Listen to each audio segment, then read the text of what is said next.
37-year-old Burkina Faso's military ruler, Captain Ibrahim Traore, has skillfully built the persona of a Pan-Africanist leader determined to free his nation from what he regards as the clutches of Western imperialism and neocolonialism.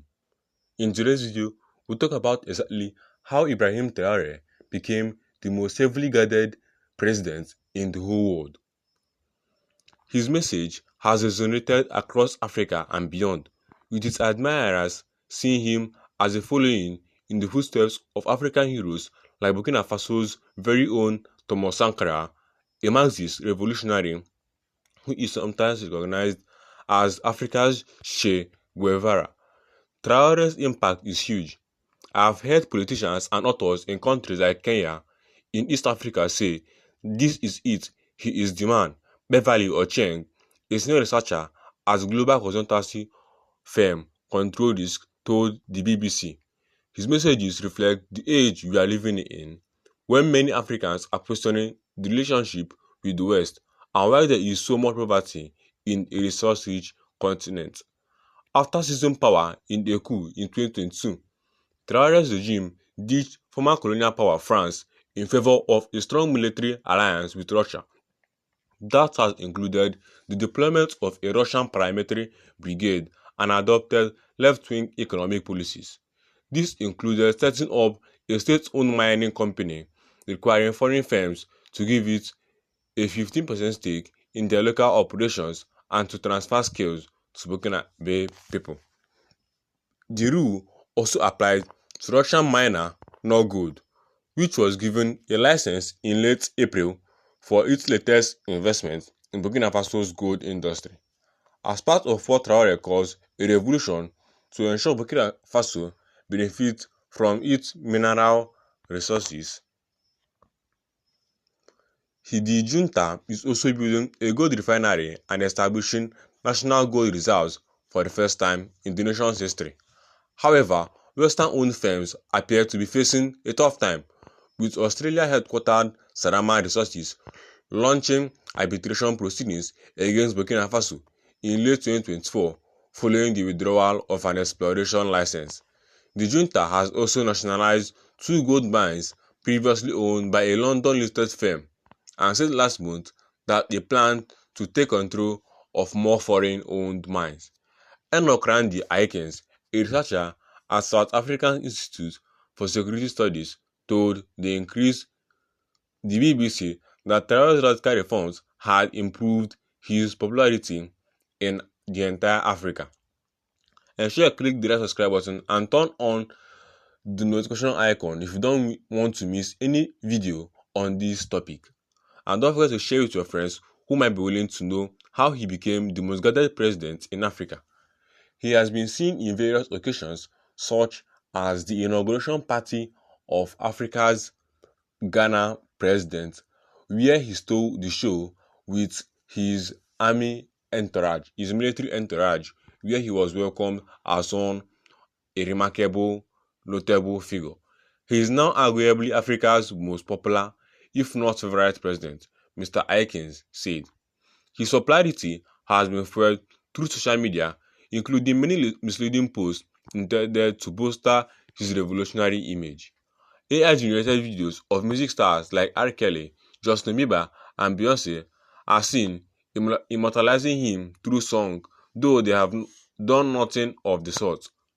Mrs. Ocheng said that Traore first caught the attention of Africans when he spoke at the Russia-African Summit in 2023, telling African leaders to stop behaving like puppets who dance every time the imperialists pull the strings. This speech was heavily publicized by Russian media, which has become a major player in promoting Traore's Pan-Africanist image. Traore attended commemorations in Russia last week to mark the 80th anniversary of the Soviet victory over Nazi Germany in World War II.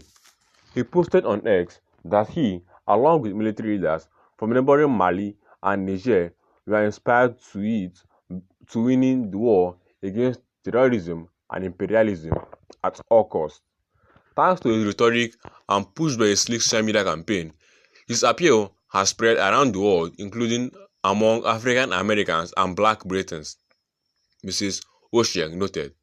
Everyone who has experienced racism, colonialism, and slavery can relate to his message. Mrs. Ocean said, pointing out that African American rapper Meek Mill had posted about him on X late last year, saying how much he liked his energy and heart.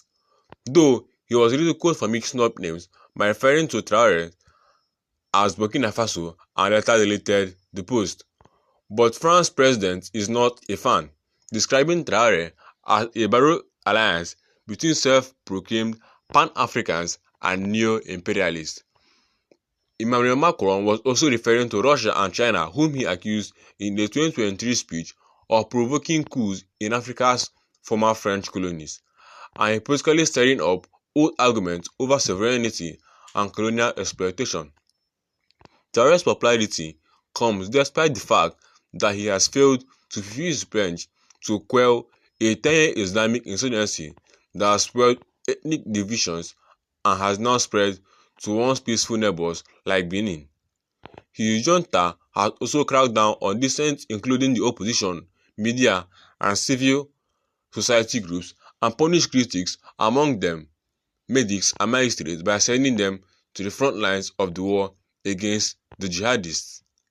For Reynaldo Depan, the Africa Deputy Director of the International Crisis Group think tank, Traore commands such support because he is young in a country with a young population.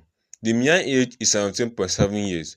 He is media savvy and uses the past to build his popularity as a reincarnation of Sankara, he told the BBC. And he knows the art of politics, how to make a nation completely traumatized by war feel that there is a better future. He is really good at that game. Sankara rose to power in a coup in 1983 at the age of 33, rallied the nation under the motto "Fatherland or Death, we will win," and was killed 4 years later in another coup that put Burkina Faso back in France's political orbit under Traore's seizure of power. Until then, Ghanaian security analyst Prof. Kwesi Annan, who previously worked at the Kofi Annan International Peacekeeping Training Center, said the popularity of the military leader reflected a political shift taking place on the continent, especially in West Africa. A 2024 survey in 39 countries by Afrobarometer showed a drop in support for democracy. Although it remained the most popular form of government, democracy has failed to give hope to the youth. It has not delivered jobs or better education and health, Prof. Annan told the BBC.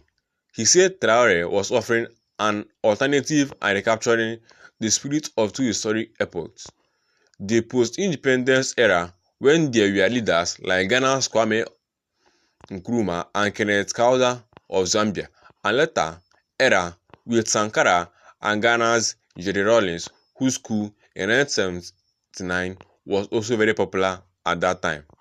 It was Traore who stole the show at the inauguration of Ghana's President John Mahama in January, when he arrived wearing battle fatigues with a pistol in his holster.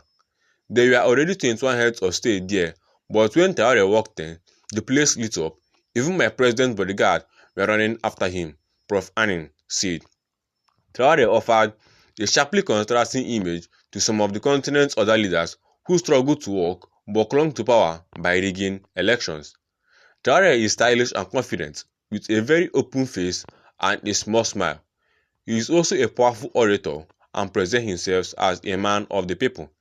In a sign that his Russian ally junta has made some progress on the economic front, the International Monetary Fund and World Bank have given a general upbeat assessment. In a statement earlier in April, the IMF said that despite a challenging humanitarian and security environment, the economy was expected to remain robust in 2025. If you watch this far, it means you'll be interested in more stories like this, and we would love to bring them to you. So consider clicking the red subscribe button and turning on notification so you don't miss our future videos like this. Don't forget to share this video with your friends who want to know how he became the most guarded president in Africa in 2025.